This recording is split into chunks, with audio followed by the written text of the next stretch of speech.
अस्सलाम वालेकुम व्यूअर्स, मैं हूं किरण भट्ट और आप देख रहे हैं व्हाट्स द बज़। आज का ये जो फ्रेम है या जो लोकेशन है आपको काफ़ी डिफरेंट लग रही होगी, वो मैं आपको एक्सप्लेन करती हूँ कि आज हम अपना प्रोग्राम करने किस चीज़ पे जा रहे हैं। अगर आपने हमारा पहले एक प्रोग्राम नहीं देखा तो आप फ़ौरन से हमारी यूट्यूब की प्लेलिस्ट में जाइए और वहाँ पर हमने जो लोग जानवर रखने के शौकीन हैं घरों में, उनके लिए एक स्पेशल शो किया था जिसमें हम लोगों ने उनको वाइल्ड एनिमल्स को और पेट एनिमल्स को घरों में रखने के लिए जो SOPs थे वो एक्सप्लेन किए थे। अब आते हैं इस लोकेशन पे, आखिर ये है क्या।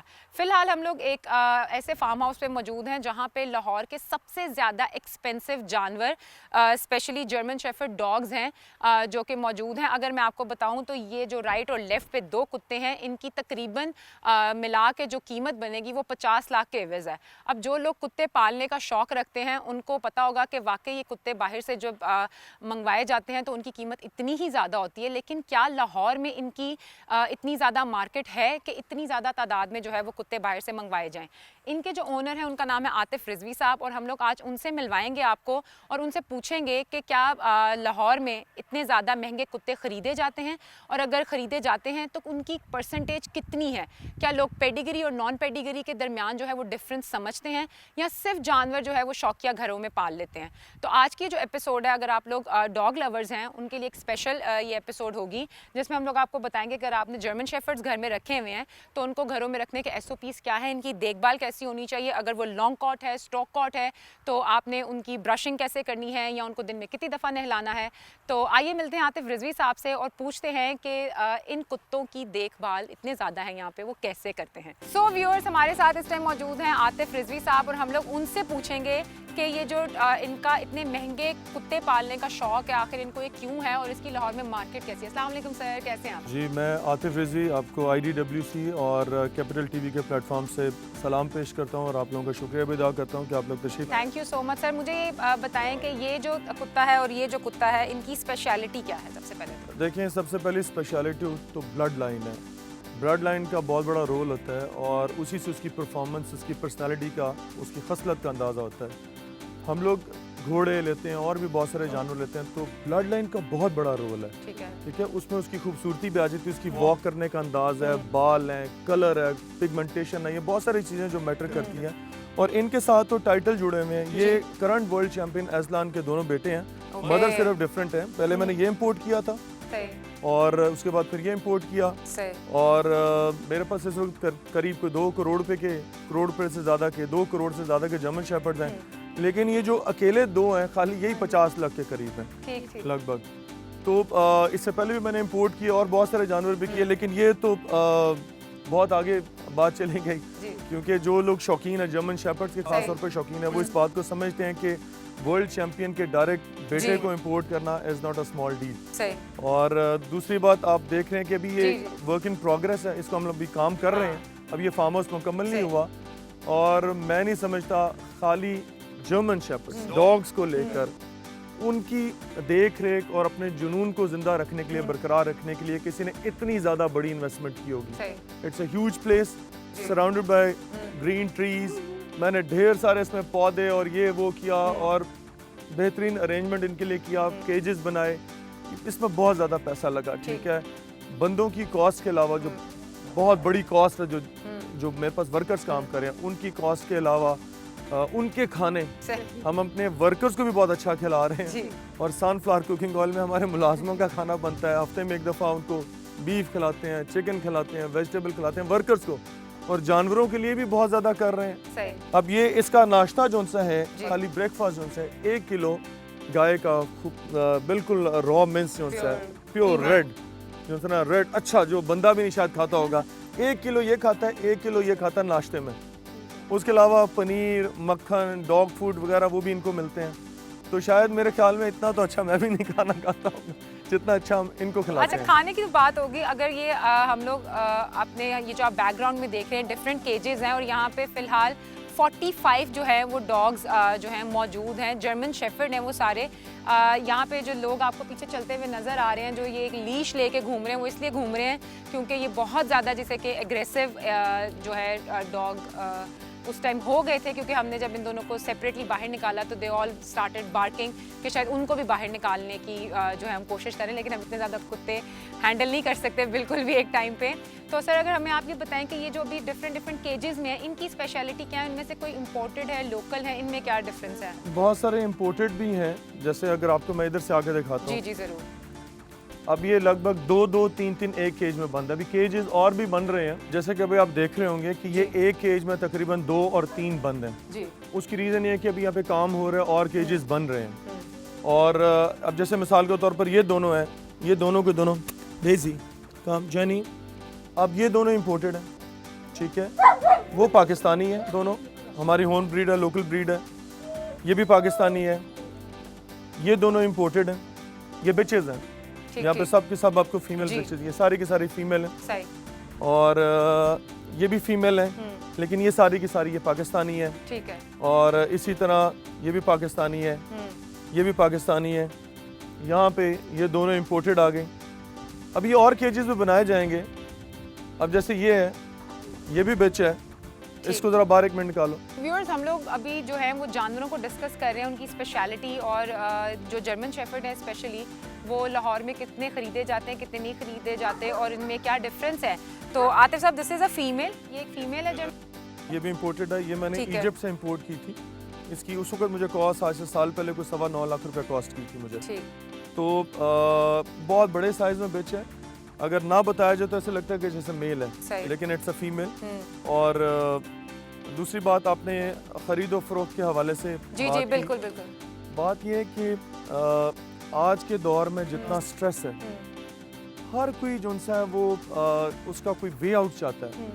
और मेरे ख्याल में कोई अनफेयर मीन करने की बजाय अगर आप चंद परिंद, पौधे, गार्डनिंग, जानवरों की देख रेख, इनमें अगर ध्यान लगाएं तो ये बड़ा पॉजिटिव वे आउट है to sweat out the negative energy, ठीक है ना। अब कुछ लोग नेगेटिव एनर्जी को लेके चल रहे हैं और कुछ लोग उसको ख़त्म करने के लिए वो एंटी डिप्रेसेंट्स और एंटी ब्लड प्रेशर और ये वो वगैरह ले रहे हैं। तो मेरे ख्याल में आप इस तरह की एक्टिविटी अपनाएं, नेचुरल, यानी कि पौधे हैं, गार्डनिंग कर लें, आप परिंदे पाल लें, जानवर हैं। मेरा जुनून था जर्मन शेफर्ड का, मेरा और भी बिजनेस है, मेरा पोल्ट्री का बिजनेस है, लेकिन ये मेरा जुनून था।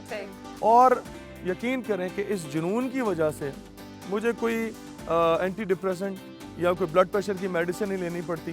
आप आधा घंटा इनसे आके मैं खेल लेता हूँ, मैं रिफ्रेश हो जाता हूँ। और यही मैं एडवाइस करूँगा। और खैर, जो बात खरीदो फो की आई, अब बात ये है कि बहुत सारे ऐसे लोग हैं जो कुदरत से मोहब्बत भी करते हैं और कुदरत का एहतराम भी करते हैं, जिसमें से अब ये जो चीज़ें हैं, ये अल्लाह ताला ने कुत्ते की जो खलकत है वो अशरफुल मखलूक़ात की हिफाजत के ज़ाविये से की गई। तो ये कोई मेरा ज़ाती ज़ाविया नहीं, ये सब सारी दुनिया को मालूम है। कोई हिंदू है, मुस्लिम है, क्रिश्चियन है, जो भी इसका मज़हब है, लेकिन तमाम मज़ाहिब में कुत्ते की जो खलकत है वो अशरफुल मखलूक़ात, इंसान की हिफाजत के पॉइंट ऑफ व्यू से परवरदिगार ने इसको खल्क किया। तो बहुत सारे लोग हैं जो कि शौकीन हैं और मेरी तरह जुनून रखते हैं, वो खरीदते हैं। इसका एक एक बच्चा 2-2 लाख रुपए का, 2.5 लाख अभी तक आपका सबसे महंगा जो कुत्ता है वो कितने का बिका होगा? देखिए, बेचने में तो मैं ज़्यादातर पपीज जो है वो देता हूँ ना, वो 2.5 लाख 2 लाख का एक पपी मेरे पास है, पेडिग्री होता है वो जाता है। देखिए, पेडिग्री मतलब एक पपी, एक जानवर जो अपनी ब्लड लाइन के रिकॉर्ड के साथ आता है। सही है। अब ब्लड लाइन का रिकॉर्ड उसी का होगा जो काबिल तारीफ होगा, यानी कि ठीक है। तो ये बहुत रिच बैकग्राउंड के साथ आते हैं, रिच ब्लड लाइन के साथ, मतलब तो जो एक उनके साथ डॉक्यूमेंट होता है जिसमें उनका पूरा शजरा नस्ब नजर आ रहा होता है, ब्लड लाइन का रिकॉर्ड, उससे उनकी वैल्यू बढ़ जाती है, यानी कि वो आला नस्ल मालूम चलता है, एक सबूत जिससे पता चलता है कि इनका ताल्लुक अच्छी नस्ल के साथ है, ठीक है। और उसकी वजह से इनकी कीमत भी बढ़ जाती है। अब जो पेडिग्री बच्चा है, कम से कम भी 2.5 लाख का, 2 लाख का एक बच्चा, ठीक है, जो बिकता है। और इस वक्त बहुत ज्यादा रुझान है पेडिग्री की तरफ। लोग पेडिग्री जानवरों को डॉग शोज पे भी लेके जाते हैं। अभी डॉग शोज पे भी आप देखें तो बहुत ज्यादा लोगों का रुझान हो गया। लोगों पाकिस्तान में भी लोगों का जो लाइफ स्टाइल है वो बहुत चेंज हो रहा है, और लोगों ने रियलाइज किया है कि ये झगड़ा और फसाद और उल्टी सीधी कंपनी की बजाय कुछ अच्छी हेल्दी एक्टिविटी अपनाई जाए, मतलब जानवरों को जो है वो एज अ पेट रखा जाए। लेकिन डॉग शोज में कितना इस वक्त बहुत ज्यादा रश होता है, कितनी दुनिया आने लग पड़ी, ठीक है। पढ़े लिखे लोगों ने उस तरफ रुख किया, और उसके लिए खासतौर पर लोग पेडिग्री जानवर खरीदते हैं, जाते हैं, लेके जाते हैं, फखर से बताते हैं, जनाब ये हमारा this is our puppy and it's pedigree और इसकी फला ब्लड लाइन है, इसकी ये ब्लड लाइन है। और उससे उसकी वैल्यू भी ऑफ कोर्स बढ़ती है और उसकी चाल ढाल, रंग रूप, देख रेख, पर्सनालिटी, ओवरऑल जो उसकी कैरेक्टरिस्टिक्स हैं, सारी चीज़ पे इस चीज़ का असर डल रहा होता है। अच्छा, जो नॉन पेडिग्री हैं, क्या वो मतलब उनकी ब्लड लाइन अच्छी नहीं होती, या मतलब उसमें डिफरेंस क्या है पेडिग्री और नॉन पेडिग्री में? हालांकि होते हैं वो भी जर्मन शेफर्ड ही हैं अगर वो नॉन पेडिग्री होंगे तो। देखिए इसमें दो चीज़ें हैं। एक तो ये कि ड्यू टू सम रीज़न अगर वो एक टाइम पे किसी ने, मिसाल के तौर पर जी, यानी आपके पास एक पेडिग्री फीमेल है, हाँ जी, आप मसरूफ थी जी, और आप उसको रजिस्टर नहीं करवा सकी उस टाइम पे, पपीज हुए, लिटर जी, हुआ, आप जी। रजिस्टर नहीं करवा सकी, अब वो अनफॉर्चुनेटली नॉन पेडिग्री में चला गया। हो गया। जी, अब ये भी एक फैक्टर हो सकता है। जी, दूसरा ये कि जो फादर था वो पेडिग्री था, मदर नॉन पेडिग्री जी, थी, या किसी और क्लब में रजिस्टर्ड थी। जी, जी, जी, सही। तो क्लब जब पेडिग्री होता है तो दोनों माँ बाप, पेरेंट्स उसी क्लब में, जिस क्लब की पेडिग्री शो होती है, उसमें रजिस्टर्ड होने चाहिए। अच्छा, पाकिस्तान में भी कितने क्लब हैं, पहले ये बता दें। पाकिस्तान में इस वक्त हैं जी कोई जो रेनोन है, वो जो बड़े, वो तो तकरीबन 3 हैं, उसके बाद कोई 2-3 और भी हैं, और लेकिन इसमें मैं ये नहीं कहूँगा कि कौन सा क्लब ज़्यादा अच्छा है या कौन सा क्लब कम अच्छा है। कोई बाद में आया है, कोई पहले से है, अब हम ये नहीं कह सकते। बट उनके डॉग क्वालिटीज में डिफरेंस होती है कि नहीं? डिफरेंस की बात नहीं है, बात ये कि देखें जो ब्लड लाइन का रिकॉर्ड है, हाँ जी, वो आप जिस मर्जी जाके अपने जानवर को जिस मर्जी क्लब में कहीं पे भी रजिस्टर करवा लें। जो ब्लड लाइन का रिकॉर्ड है वो रिच होना चाहिए, ना कि क्लब का नाम। अच्छा, वैसे ये बहुत जो मेरे लिए एक नई चीज़ है कि जो जानवर हैं इनकी ब्लड लाइन इतनी ज़्यादा मैटर करती है कि जब आप पेडिग्री या नॉन पेडिग्री लेने जाते हैं, मतलब अगर आप मार्केट में जा रहे हैं, ऐसा नहीं है कि आपने जाके सिर्फ एक कुत्ता ख़रीद लिया। ये कॉन्सेप्ट जिसे कह लें अडॉप्ट करने से बिल्कुल डिफरेंट है।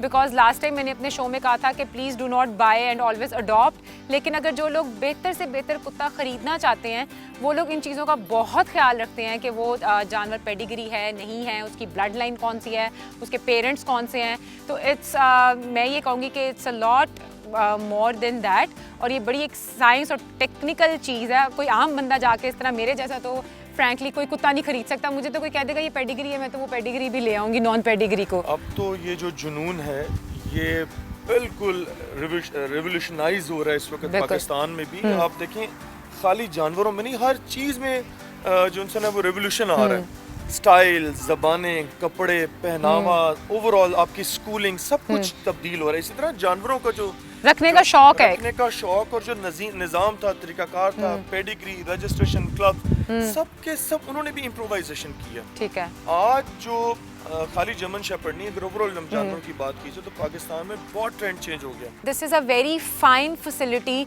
फॉर दीज डॉग्स जहाँ पे उनका इतना ख्याल रखा जाता है, because they are very expensive. तो ये जो इन फ्यूचर या इन कमिंग डेज कोई आपका ऐसा प्लान है कि आप ऐसी ही सेम फैसिलिटी कोई स्ट्रे डॉग्स के लिए भी बनाएं ताकि उनकी भी कोई नरिशमेंट हो सके? देखिए मेरी जो कंपनी का नाम है वो है IDWC, international dogs and wildlife club ji. मैं नेचर से बहुत ज़्यादा मोहब्बत करता हूँ। चंद, परिंद, पौधे, सारे जानवर, परिंदे, सारा कुछ, खाली कुत्ते नहीं। और ये जो वाइल्ड लाइफ क्लब है, मेरा जो उसमें जो पंच लाइन है वो है लेट्स प्रोटेक्ट एनिमल्स। सही। और इसमें चाहे वो स्ट्रे डॉग्स भी हो, मैं बहुत ज़्यादा ख्वाहिश रखता हूँ और ऐसे बहुत सारे लोग हैं जो मेरे साथ इसमें पार्टिसिपेट करना चाहते हैं। सही। मेल फीमेल दोनों वो इसमें पार्टिसिपेट करना चाह रहे हैं। और इंशाल्लाह ताला बहुत जल्दी मैं एक फैसिलिटी बनाने जा रहा हूँ जिसमें जो लावारिस जानवर है, खाली कुत्ता नहीं, किसी किस्म का भी वो जानवर लावारिस जो है उसको वहाँ पे लाया जाएगा। ठीक है। उसकी देख रेख की जाएगी, उसको मेडिकल प्रोवाइड करेंगे और फी सबिलिल्लाह, क्योंकि खुदा हमारे लिए इतना कुछ कर रहा है। सही है। तो क्या हम इंसान जानवरों के लिए, लावारिस जानवरों के लिए इतना भी नहीं कर सकते? आई थिंक मेरे इस गुड कॉज में बहुत सारे लोग मेरे साथ शेक हैंड करना चाहेंगे। एब्सोल्युटली, ये तो है, क्योंकि हम लोगों ने पहले एक शो, जैसे मैंने स्टार्टिंग में बताया कि हमने एक शो ऑलरेडी किया हुआ है जिसमें आप जाके देख सकते हैं कि शेल्टर होम्स में जानवरों को कैसे रखा जाता है, जू में जानवरों को कैसे रखा जाता है। No, this is a private facility.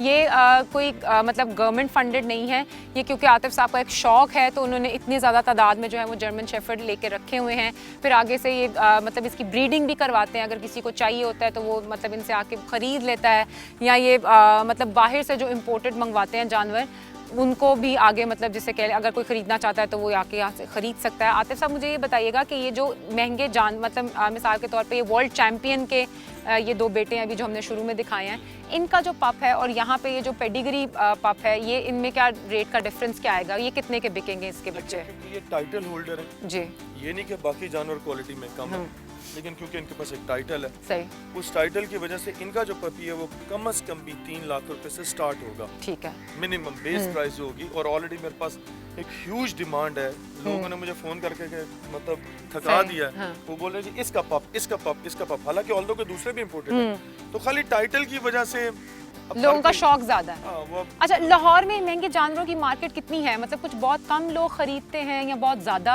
आप कई दफा देखते हैं कि कैसे इसकी मार्केट काम कैसे करती है? देखिए, मैं खाली लाहौर की बात नहीं करूंगा। मेरे पास जो क्लाइंटल है, मेरा क्लाइंटल जो है वो कराची से खैबर तक है जी, मतलब समंदर से लेकर पहाड़ों तक इस वक्त मेरे जो से हैं, कराची से लेकर खैबर तक जो से मेरे जानवर जा रहे हैं और सारी तरफ से डिमांड आ रही है। ठीक है, हर कोई अच्छा कपड़ा जैसे पहनना चाहता है, इसी तरह जानवर की जब बात आती है, डॉग की बात आती है, तो भी चाहता है कि कोई अच्छा रखा जाए। और इसमें बहुत रईज़ादे भी हैं और ऐसे लोग भी। आपको बड़ी हैरानगी की बात बताऊं जी कि ये एक कॉन्सेप्ट है कि बड़ा अमीर आदमी बड़ा अमीर पपी खरीदता है। बिल्कुल, मैं आपको एक बात बताऊं, बहुत सारे लोगों ने आज तक मुझे हैरान कर दिया। यानी एक दफ़ा मैं आपको बात बताता हूँ कि उस लड़के की मुझे कॉल आई, वो कौमी ज़बान उर्दू भी ठीक से नहीं बोल सक रहा था और मैंने उसे कहा कि यार ये आप नहीं खरीद सकोगे। उसने कहा सर जी मैं गरीब हूँ, तो आपको ऐसा लगा कि मैं गरीब हूँ तो मैं खरीद नहीं सकूंगा। मैंने कहा यार मैं माफ़ी चाहता हूँ, मैं तो इंसानों की जैसे वो ना शौक का कोई मोल नहीं होता, तो वो स्पेशली उसने मेरा ख्याल है उसके लिए पैसे भी चाहे जोड़े ऊपर किए हो। मैंने उससे माजरत किया क्योंकि मैं आई एम अ फिलैंथ्रोपिस्ट, मैं इंसानों की बड़ी कदर करता हूँ, इंसानों से बड़ी मोहब्बत करता हूँ। मैंने कहा यार सॉरी, मेरा मकसद आपका दिल तोड़ना नहीं था। मतलब मैंने कहा आप शायद, कहते हैं सर जी मैंने आपकी वीडियोस बड़े इंटरव्यूज बड़ी देर से देख रहा था और मैंने एक रुपया जमा करके ढेर सारे पैसे इकट्ठे कर लिए। अब आप मुझे बताएं कि कितने पैसे आपने लेने हैं। तो ऐसे कई लोग हैं बिल्कुल जो कि ये नहीं देखते कि उनका शौक कितना एक्सपेंसिव है। लेकिन अगर आप जानवरों पे कोई पैसे खर्च करना चाह रहे हैं तो मेरी एडवाइस होगी कि आप जितना मर्जी महंगा जानवर ख़रीद लें, जितना मर्जी सस्ता जानवर ख़रीद लें, उसकी देखभाल जो है वो आप पे इस तरह से फ़र्ज़ है कि अगर आपने खुद खाना खाया नहीं खाया, आपकी अपनी किसी चीज़ की टाइमिंग है नहीं है, इन जानवरों की जो टाइमिंग है आपको उस पर बहुत आप पाबंद होना पड़ता है। रोज़े मैशर, आपने मिस किरण ने बहुत अच्छी बात की है, मैं तारीफ़ करना चाहूँगा आपके इस कमेंट की। बात ये है कि रोज़े मैशर जो चीज़ आपके कैद में है, रोज़े मैशर आपको उसका हिसाब देना पड़ जाएगा अगर वो एक दिन प्यासा रह गया या भूखा रह गया। So it's a huge responsibility कि अगर आपने जानवर रखे हैं तो आपको उनको आप उनसे इररिस्पॉन्सिबिलिटी नहीं दिखा सकते। ये नहीं आप कह सकते आज मेरा मूड नहीं है तो मैं उनको वॉक पे नहीं लेके जा सकता, बाहर बहुत बारिश है या मौसम ख़राब है, उनकी जो टाइमिंग है उसको वो करना ही करना है। तो ये जो अभी आपने पीछे हम लोग देख रहे हैं केजेस इनके सेपरेट बनाए हुए हैं, शेड बनाए हुए हैं। मौसम अभी क्योंकि बहुत ज़्यादा सर्द है, गर्मी नहीं है, लेकिन इनके जो कोट्स हैं वो इतने डिफरेंट हैं कि वो मतलब सर्दी बर्दाश्त कर लेते हैं। अब ये दिखने में आम सी शीट लग रही है, अब मैं इसको नॉक करता हूँ, ये आपने आवाज़ सुनी, दिखने में ये लोहा लग रहा है, ये हीट प्रूफ शीट है, पूरा कोटेड शीट इसको बोलते हैं। ये खासी महंगी है, इसके ऊपर रिफ्लेक्टर लगा हुआ है, जब धूप पड़ेगी धूप पड़ के वापस हो जाएगी, आधा टेम्परेचर घट जाएगा। उसके बाद इनकी जो बैक साइड पे हम लोग कूलर लगाएंगे गर्मियों में। ठीक है, सारे जानवर को एक जानवर को एक कूलर हम देंगे टेम्परेचर को मेंटेन करने के लिए। दूसरी बात ये है कि मैंने आप देखें कि ये बड़े सारा ग्रीन एनवायरनमेंट किया, बहुत ज्यादा ग्रीन किया और इसमें भी बहुत दरख्त लगाए हैं जिसमें कचनार, अमरूद, अंजीर, मिठे, मौसमी और इस तरह के बेताशा अमरूद और क्या क्या दरख्त में लगाए हैं। सबसे पहले तो मैं टेम्परेचर को कंट्रोल करना चाह रहा हूँ नेचर के साथ, नेचुरल वे से। और सबसे बेस्ट, ट्रस्ट मी, सबसे best way to control temperature is to have greenery around your place. ठीक है, आपकी घर के इर्द गिर्द भी पौधे लगाएं। एक तो वैसे सवाब और दूसरा ये टेम्परेचर गिर जाएगा। एक तो ये टेम्परेचर इस तरह गिर जाएगा, प्लस जो हमने ये हीट प्रूफ शीट लगाई है इससे टेम्परेचर को मेंटेन करेंगे, प्लस कूलर लगाएंगे तो हम लोग गर्मियों के ज़्यादा हमें परेशानी होती है। बिल्कुल, क्योंकि इनके ऊपर ये अगर आपको जर्मन शेफर्ड के बारे में इतना नहीं अंदाज़ा तो इनके 3 तरह के कोट्स भी होते हैं। आई गेस एक लॉन्ग कोट है, एक गफ कोट है, एक स्टॉक कोट है, जिस ये बालों की उसकी लेंथ की किस्में हैं। तो ये बहुत ज़्यादा साइंटिफिक टर्म्स हैं किसी नए बंदे के लिए, मेरे लिए भी ये बहुत नई थी, लेकिन जब मैंने इसको थोड़ा सा पढ़ा यहाँ पे आने से पहले तो मुझे पता चला कि अच्छा जी इन जानवरों के बालों की भी जो है वो किस्में होती हैं। तो यहाँ पे आपके पास सिर्फ लॉन्ग कोट है सारा? सब लॉन्ग कोट है, क्योंकि अभी खाली पाकिस्तान में नहीं, वर्ल्ड वाइड में, क्योंकि ज़्यादा वक्त मेरा प्रदेशों में गुजरा है, फ्रांस, यूरोप, आखिरी 10 साल अफ्रीका में गुजरे हैं। तो पूरी दुनिया में एक वेव चली है लॉन्ग कोट की, बड़े बालों वाले जर्मन शेफर्ड की। और इस वक्त इसका बहुत ज़्यादा ट्रेंड है। मेरे पास सारे के सारे लॉन्ग कोट हैं, लेकिन इसकी बहुत देख रेख है। आपको फ्रीक्वेंटली इसको शैम्पू करना पड़ता है, कंडीशनिंग करनी पड़ती है, तो इसकी ब्रशिंग भी होती होगी? ब्रशिंग होती है, नॉट्स निकालनी पड़ती है, बड़ी प्रोडक्ट्स हैं, जैसे इतनी तो शायद आप भी नहीं करती होंगी। सीरियसली यहाँ पे लड़कियाँ भी इतने अपने बालों की केयर नहीं करती होंगी, बड़ी बड़ी मॉडल्स भी नहीं करती होंगी जितना इन जानवरों के बालों की केयर की जाती है। जो इनके शैम्पूज हैं वो भी डिफरेंट होते होंगे आई गेस। हाँ, बाहर मैं बहुत सारी प्रोडक्ट्स तो बाहर से मंगवा लेता हूँ। सही। और सही आपने बात कही कि शायद लड़कियां सैलून में नहीं जाके इतना पैसा खर्च करती हैं जितना हम इनके ऊपर करते हैं। ये जो आज की फैसिलिटी हम लोगों ने आपको दिखाई है, this is own by Atif साहब, और यहाँ पे इनके पास अप्रॉक्सीमेटली सर 40-45 जर्मन शेफर्ड हैं। ये 40-45 जर्मन शेफर्ड्स हैं इनके पास, और ये इनकी बहुत ज़्यादा जिसे कह लें देखभाल करते हैं। ये प्रोग्राम जो है वो स्पेशली डॉग लवर्स के लिए था कि आप लोगों ने अगर इतनी तादाद में कुत्ते रखने हैं अपने पास तो आपको उनकी देखभाल कैसे करनी है। Thank you so much Atif साहब, आपका टाइम देने का बहुत शुक्रिया। सो व्यूअर्स, हम लोगों ने आज आपको एक बहुत खूबसूरत सी जो है वो फैसिलिटी दिखाई जो कि आतिफ रिजवी साहब की है, जहाँ पे उन्होंने महंगे से महंगे जो है जर्मन शेफर्ड हैं वो रखे हुए हैं। ये जो दो कुत्ते हैं, जैसे उन्होंने बताया कि वर्ल्ड चैम्पियन जो डॉग है उसके बेटे हैं, और यहाँ पे जो लाहौर में है इनकी मार्केट बियर लोग महंगे से महंगा कुत्ता खरीदना पसंद करते हैं। आपको ये सारी फैसिलिटी दिखाने का मकसद सिर्फ ये था कि if you are a pet owner तो आपको जो है उनका किस तरह से ख्याल रखना है, उनको रखने के जो SOPs हैं वो कैसे फॉलो करने हैं।